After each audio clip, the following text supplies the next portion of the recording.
ये खबर KR मंगलम university द्वारा प्रस्तुत की गई है। 25 जून यानी आज गुरुवार के दिन निर्जला एकादशी का व्रत रखा जा रहा है। पौराणिक मान्यताओं के मुताबिक निर्जला एकादशी को सभी 24 एकादशियों का राजा कहा जाता है। इस दिन भगवान विष्णु के भक्त उनकी प्रसन्नता के लिए निर्जला यानी बिना जल और अनाज ग्रहण किए उपवास में रहकर भक्ति करते हैं। इस एकादशी को अन्य एकादशी से कठिन माना जाता है। क्षेत्रीय विभिन्नता के आधार पर इसे निर्जला एकादशी, भीमसेन एकादशी या पांडव एकादशी समेत कई अन्य नामों से जाना जाता है। निर्जला एकादशी पर कुछ ऐसे भी कार्य हैं जिन्हें करना वर्जित होता है, अपवित्र माना जाता है। इस दिन 7 ऐसी गलतियां हैं जिन्हें करने से आपका व्रत टूट सकता है। आखिर क्या है ये 7 गलतियां, आइए जानते हैं।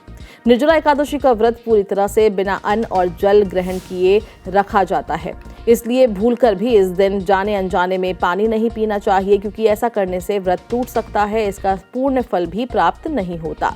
इस दौरान कुल्ला करते समय इस बात का खास ध्यान रखें कि पानी गले के नीचे ना जाए। निर्जला एकादशी के मौके पर चावल का सेवन करना पूरी तरह वर्जित माना जाता है। शास्त्रों में इस दिन चावल का सेवन करना पाप माना गया है। धार्मिक मान्यताओं के मुताबिक इस दिन जो व्रत करता है उसे चावल का सेवन करना मना किया जाता है, और जो व्रत नहीं करता उसे भी इस चीज का पालन करना चाहिए, यानी चावल खाने से बचना चाहिए। निर्जला एकादशी के मौके पर केवल शरीर ही नहीं बल्कि मन और आत्मा को भी शुद्ध करने की कोशिश करनी चाहिए। इस दिन भूलकर भी मांस मछली का सेवन नहीं करना चाहिए। इसके अलावा कोई भी ऐसा खाद्य पदार्थ खाने से बचना चाहिए जिसमें अधिक मिर्च मसाले का इस्तेमाल किया जाता हो। निर्जला एकादशी का दिन भगवान विष्णु की पूजा को समर्पित है। इस दिन भूलकर भी तुलसी के पत्ते को तोड़ना नहीं चाहिए। ऐसा इसलिए क्योंकि माना जाता है कि इस दिन मां तुलसी विश्राम की अवस्था में होती है।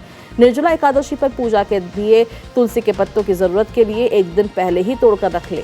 निर्जला एकादशी के मौके पर भूलकर भी गुस्सा नहीं करना चाहिए। इस दिन किसी का अपमान, गुस्सा करना, झूठ बोलना या विवाद करने से बचना चाहिए। ये दिन पवित्रता, आध्यात्मिक शांति, दया और सकारात्मक विचारों को आत्मसात करने का दिन होता है। निर्जला एकादशी के मौके पर कुछ रंगों को धारण करने से बचना चाहिए। इस दिन भूलकर भी काले वस्त्र नहीं पहनने चाहिए। कोशिश करें कि सफेद या फिर पीले रंग के कपड़े पहनने चाहिए। निर्जला एकादशी का व्रत सभी व्रतों में खास माना जाता है। अगर आप इस दिन व्रत नहीं रख सकते तो कम से कम स्नान अवश्य करें, भगवान विष्णु की पूजा करें। ऐसा करना धार्मिक नजरिए से शुभ माना जाता है।